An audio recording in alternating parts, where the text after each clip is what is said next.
खुदावंद यीशु मसीह के जिंदा और बाबरकत नाम में आपको सलाम पहुँचे।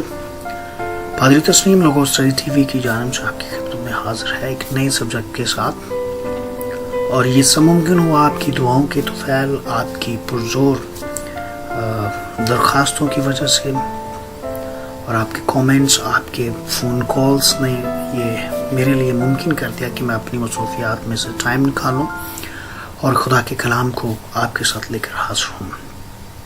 So, let's start from the Bible survey. आज बाइबल सर्वे है, नया सब्जेक्ट है और नए वल्वले और अज़्म के साथ आपकी खिदमत में हाजिर हुआ हूँ। शुरू से इल्तिमास करता हूँ और आपसे दरख्वास्त करता हूँ कि हमारे चैनल को लाइक और सब्सक्राइब करें, दूसरों को साथ शेयर करें, और एक गुजारिश करता हूँ कि शुरू से लेकर आखिर तक हमारे साथ रहिएगा इस सारी सीरीज में जो बाइबल सर्वे पर हम बनाने वाले हैं।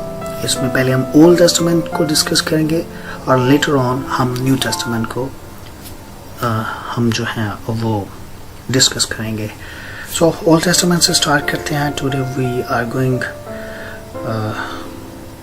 To read first lesson. So what is first lesson? हम देखते हैं फर्स्ट लेसन में हमारे पास क्या है। फर्स्ट लेसन में हमारे पास इंट्रोडक्शन है, comparison of old and new testament है, फोरफोल्ड विजन है, द लॉ है।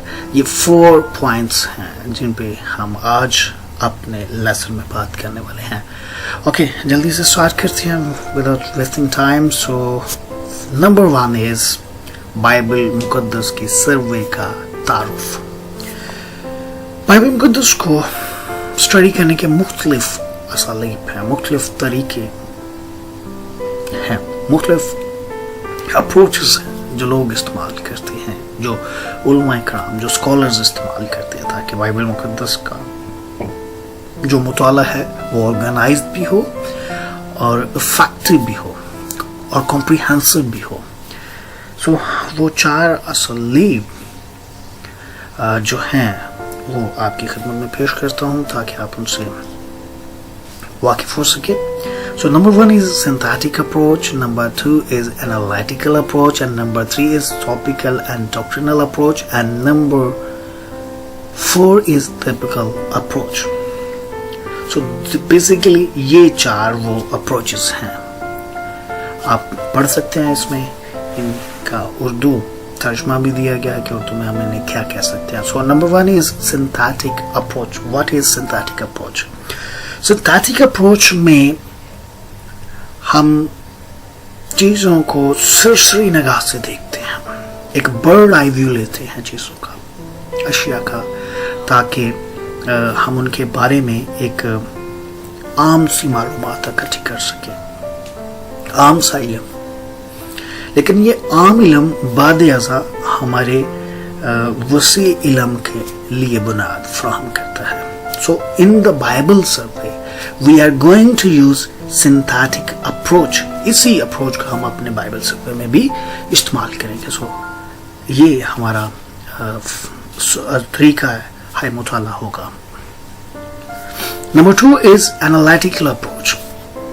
एनालिटिकल अप्रोच जो है ये सिंथेटिक अप्रोच के बिल्कुल ऑपोजिट है। इसमें बर्ड आई व्यू नहीं होता, इसमें डीप स्टडी होती है, तफसीलन चीज़ों को देखा जाता है, एक एक चीज़ का तज्जिया किया जाता है, एक एक नुक्ते को देखा और खंगाला जाता है।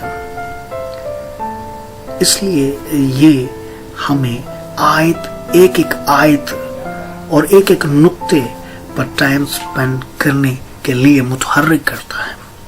ये डिमांड करता है कि हम एक एक चीज़ का तज्जिया करें ताकि हम बाइबल मुकद्दस को डीपली तौर पर समझ सकें।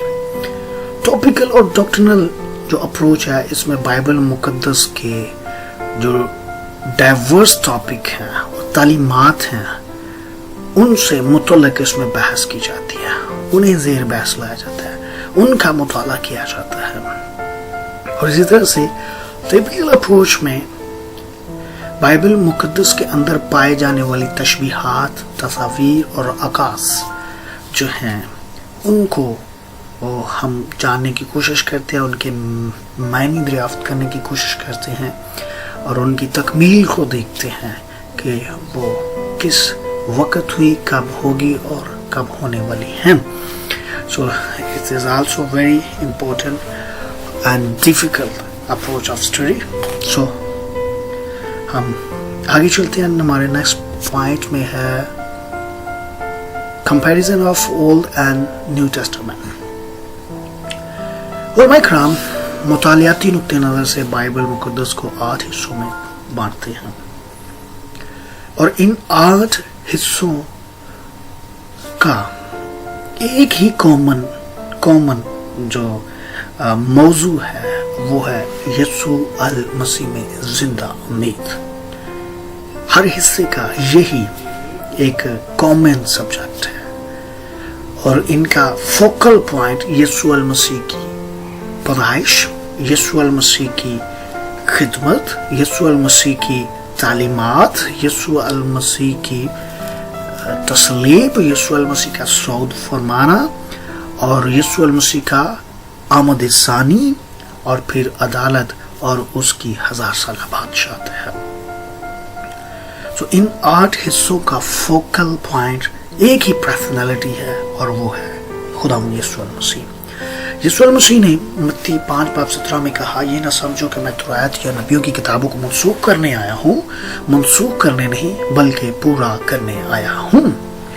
کیونکہ میں فوکل پرسنالٹی ہوں, یہ سب میری بات کرتی ہیں, اس لیے میں منسوخ کرنے نہیں آیا. جو باتیں ہو چکی ہیں وہ تو ہو گئی, لیکن جو ابھی باقی رہتی ہیں انہیں کمپلیٹ کرنے کے لیے آیا ہوں. اس طرح سے لوکا رسول ایک واقعے کو بیان کرتا ہے کہ جب یسوع المسیح اپنی تصلیب کے بعد اور زندہ ہونے کے بعد بیفور صعود اسینشن, وہ اموس کی رات پر شاگردوں سے ملے اور انہیں موسیٰ اور پھر انبیاء کے صحائف اور نوشتوں میں جتنی باتیں اس کی ذات سے متعلقہ لکھی تھی سمجھائیں, اور انہیں بتا دیا کہ عہد عتیق کے تینوں پورشن میری طرف اشارہ کرتے ہیں, میری بارے میں بات کرتے ہیں. یہی بات خداوند یسوع المسیح نے یہودی علماء اور فریسیوں کو بھی سمجھائی تھی.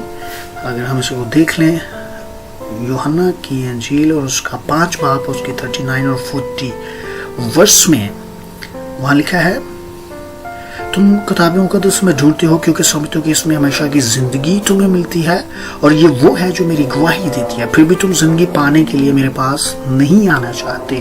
میں آدمیوں سے عزت نہیں چاہتا, یہ میری گواہی دیتی ہیں, یہ میری طرف اشارہ کرتی ہیں, یہ مجھے پوائنٹ آؤٹ کرتی ہیں, میری خدمت کو پوائنٹ آؤٹ کرتی ہیں, یہ میری جو اپوسلشپ کو ہے اس کی طرف اشارہ کرتی ہیں, یہ میری کمنگ, سیکنڈ کمنگ کی طرف اشارہ کرتی ہیں, یہ ڈے آف ججمنٹ کی طرف اشارہ کرتی ہیں, اور تم مجھے اگنور کر رہے ہو. انتہائی افسوس کے ساتھ کہنا پڑتا ہے کہ آج بھی بہت سارے مسیحی یسوع المسیح کو اگنور کرتے ہیں اور سمجھتے ہیں کہ وہ اسے اگنور کر کے خدا کے کلام کو سمجھ جائیں گے, خدا کے کلام کی تفہیم حاصل کر لیں گے, لیکن یہ ناممکن ہے. خدا را ایسی غلطی کبھی نہ کیجیے گا جو ان یہودی فقیوں اور فریسیوں نے کی. So my next point is عہد عتیق کی 4 گنا تقسیم, 4-fold division. اور میں کرام نے مطالعاتی غرض سے بائبل مقدس کے پرانے عہد نامے کو 4 حصوں میں تقسیم کیا. Number 1 is law, number 2 is history, number 3 is poetry, and number 4 is prophecy. law جو ہے اس میں جتنی کتب ہے, یعنی آپ جانتے ہیں کہ اس میں 5 books ہیں, first 5 books, ان کا اگر ہم ڈیپلی مطالعہ کریں تو اس میں ہمیں یسوع المسیح کی آمد کی بنیادیں ملتی ہیں. اوکے, فاؤنڈیشن آف کرائسٹ اس میں ہمیں ملتی ہے. مسیح کے لیے بنیاد ہمیں وہاں ملتی ہے کہ یسوع المسیح کیوں دنیا میں آئے گا. اوکے, ہسٹری کو ہم دیکھیں تو ہم دیکھتے ہیں کہ یسوع المسیح کے لیے لوگ تیار ہو رہے تھے.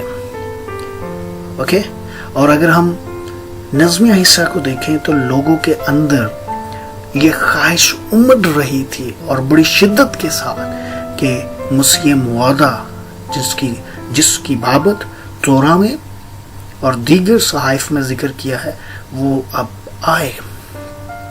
ओके, और नंबर लास्ट प्रोफेसी में मसीह की तवक्कुआत, मसीह की तवक्को वो लोगों से करता है वो हमें मिलती है.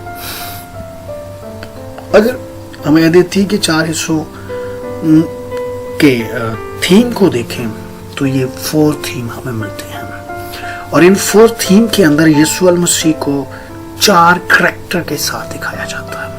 ओके, पहला करैक्टर बतौर दुख उठाने वाला निजात हिंदा के, फिर उसे बतौर नबी, काहिन, बादशाह के तौर पे दिखाया गया है. ओके, तो ये 4 थीम्स हैं, 4 करैक्टर हैं इन 4 हिस्सों में अहद अतीक के. So next one is law, तोरा और शरीयत. मुख्तलिफ नामों से ये किताबें जानी जाती हैं. इन्हें लॉ भी कहा जाता है, कुतुब अत्फार खमसा भी कहा जाता है, पैंतालीस भी कहा जाता है और मूसा की किताबें भी कहा जाता है. इनके मुसन्निफ मुक़द्दस मूसा रसूल थे और इन कुतुब के अंदर मसीह मौदा की बाबत जो इनिशियल प्रोफेसीज थी वो हमें मिलती हैं.